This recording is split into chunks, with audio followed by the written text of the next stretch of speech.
Shri Ganeshaya Namaha. Shri Saraswatyai Namaha. Shri Gurubhyo Namaha. Shri Sita Ramachandraya Namaha. Ram Vijay, chapter 32 onwards. Ram then returned to Suvela, and Ravan said to his courtiers, "There is no use of my living in this world without my beloved son Indrajit. I shall now either kill Ram or kill myself." So saying, he commenced to let off arrows at Ram, which the latter cut off. But the prince was struck with one arrow. So Vibhishan let off arrows at the demon king, who boiled with rage and discharged at his brother a weapon called Brahma Shakti. Lakshman immediately cut it off. Then Ravan discharged another powerful weapon at the prince, but Maruti caught hold of it before it struck him. To the great surprise of all, the weapon became a female in the hands of Maruti and said to him, "Well, Maruti, you say you are a brahmachari, and how do you touch a female? You will be sinful if you do not let go of me." Maruti was greatly astonished at the female in his hands, and as soon as she uttered the word sin, he placed her on the ground, when she immediately became a weapon and rushing upon Lakshman struck his head and chest, and consequently he fell down lifeless. Ram and all the monkeys were alarmed and much lamented for him. Ravan, elated with the success, returned to Lanka with exultation. Ram and the monkeys were in confusion and did not know what to do. All were discouraged and thought of leaving Suvela. Shortly after, Ravan again came to fight, when Ram, boiled with rage, let off arrows at him and the other demons and killed many of them. The demon king, being unable to overcome him, trembled from head to foot. He became mad, and the picture of Ram presented itself before him wherever he went. Having been frightened, he immediately returned to Lanka and told his wife Mandodari about it, when she said, "My love, my dearest, even now restore Sita to Ram and be his friend." "No, no," said Ravan indignantly, "that can never be done. I will either kill myself or kill Ram." Immediately after Mandodari had returned to her palace, he ordered the demons to dig an excavation in the ground. The excavation was accordingly dug, and there he performed a penance to get Divya Rath from the god of fire and sat there in deep meditation. As Ram grieved for his brother, Sushen, the physician, felt the pulse of Lakshman and said, "Lakshman has still life in him, and he will be no more as soon as the sun rises in the morning. If the plant of nectar is brought here from Dronagiri in the course of the night, Lakshman can still be restored to life. Is there any warrior who can go 40 millions of yojans from this place and get the plant here in the course of the night?" Maruti immediately said, "I will just go and bring Dronagiri here in 3 hours. So saying, he took the leave of Ram and jumped from Suvela. He came to a hill called Mandrachal, which was close to Dronagiri. Maruti was very thirsty, and to refresh himself, he went to an abode of an old Brahmin and requested him for a cup of water. This Brahmin, who had a number of disciples with him, blessed Maruti and said, "I am very glad to see you here. Kindly spend this night with us here and go in the morning." But Maruti replied, "I cannot wait here for a minute. I must leave as soon as possible." When Maruti did not comply with his wishes, the Brahmin just showed him a river. When Maruti stooped to take water, a Vivasi, as big as a mountain, came out to devour the monkey, who at once seized her by her legs and instantly killed her. When she was killed, a beautiful Devangana came out of her belly and threw herself at the feet of Maruti. She said, "I was very beautiful, and being proud of my beauty, I laughed at a sage, who got indignant and cursed me, saying that I would be a Vivasi. I implored him to look upon me with mercy and make the curse a little milder, when he said that I would be released from the curse by your hands. I also inform you that the Brahmin who lives in that abode is a demon called Kalanemi. He has been here for many days with his companions, who are also demons. Ravan has sent this demon to detain you here, and when you refused to comply with his wishes, he told you to go to that river in order that I might devour you." So Maruti returned to the abode of the Brahmin. When the latter said to him, "You ought to give me some presents, as I have pointed out the river to you." "I shall be very glad to give you presents," replied Maruti. The demon stared at the monkey when the latter gave him blows as precious presents from him. The demon immediately assumed his original form, which was 5 yojans in length and breadth, and combated with Maruti, but the latter instantly killed him, and his companions all fled to Lanka to inform Ravan of it. Maruti then went to Dronagiri and implored him to accompany him to Suvela. When the mountain said, "You are a troublesome creature, go away, you fool, I will never come with you," Maruti got enraged and lifted up the mountain with his tail and set out for Suvela.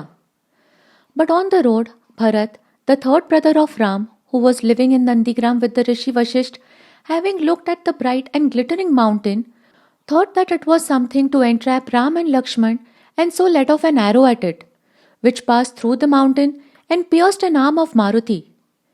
On being thus wounded, Maruti immediately came down with the mountain, repeating all the time the name of Ram. Bharat heard the repetition of the name of Ram and asked him who he was. When Maruti informed him of all that had happened to Lakshman and said, "What should I do now? How can I go to Suvela before the sunrise? If I do not reach Suvela with this mountain in the course of the night, Lakshman will be no more." Bharat replied, "You need not be afraid. I shall send you and the mountain to Suvela in a minute, though it is at a distance of thousands of yojans from this place. Just sit on top of my arrow, which will carry you and the mountain there in a minute." Maruti was surprised at the valor and power of Bharat and continued, "You need not take so much trouble. I can do it myself." So saying, he took his leave and jumped from Nandigram to Suvela. The physician immediately came and, taking out the juice of the plant of nectar, applied it to Lakshman and brought him to life. In the same manner, he applied the juice to all the monkeys killed by Ravan and restored them to life. This having been done, Maruti took the mountain and placed it where it formerly stood. So Ravan dispatched 100 demons to snatch Dronagiri from the hands of Maruti. But the latter, holding the mountain in one hand, killed them all with his other hand. Ram, Lakshman and the other monkeys again prepared themselves to fight with Ravan. But the demon king did not come out of Lanka for some time. In the meantime, Vibhishan came and said to Ram, "Ravan is performing a penance like that which was done by Indrajit, and half of the Divyarath has already come out of the fire. Unless you send some monkey warriors there and destroy the Havan made by him, you will not be able to overcome him." So Ram dispatched Maruti, Nal, Neel, Sugriv and other monkeys to Lanka. They all went and began to search the place where the demon king was performing the penance, but could not find it. So Sarma, the wife of Vibhishan, showed the place to them. Whereupon they went to the mouth of the excavation and, having removed the stone which was placed upon it, rushed into it. There they saw Ravan in deep meditation. The monkeys, having destroyed the Havan and the Rath, tried their utmost to arouse him from his meditation, but they failed to do so. They struck him with their weapons, they threw rocks and trees upon him, they gave him blows, but it was all in vain. At last, Sugriv got hold of Mandodari and brought her in the excavation. She was frightened and violently cried. Her yell aroused the demon king from meditation, and when he opened his eyes, he saw that his Havan had been destroyed by the monkeys. He was greatly enraged and beat them all down. The monkeys immediately returned to Suvela, leaving Ravan and his wife in the excavation. The demon king said to Mandodari, "My dearest, do not grieve for what has happened. Pain and pleasure are made for us mortal beings, and we must experience them according to their turns. Now I am going to fight with Ram. I will either kill myself or kill Ram. If I return to you, it is all right, and if I am killed, these are my last words to you." So saying, the demon king took the remaining demons with him and commenced operations. When all the monkeys threw at him innumerable mountains, rocks and trees, but Ravan cut them off in no time and beat them all down. Finding that Ravan could not be overcome by the monkeys, Ram immediately attacked him. When the demon king let off a serpent weapon, which produced innumerable serpents and stung the monkeys. Ram then let off a Garud weapon, which produced Garudas and killed all the serpents. Then Ram let off a rain weapon, which produced the rain and floored the demons. So Ravan let off a wind weapon which produced the wind and dispersed the rain. Then Ram let off a mountain weapon which produced mountains and stopped the wind. So Ravan let off a diamond weapon which produced diamonds and broke all the mountains. Ravan let off innumerable arrows at Ram at one time, but the latter cut them all off with one arrow.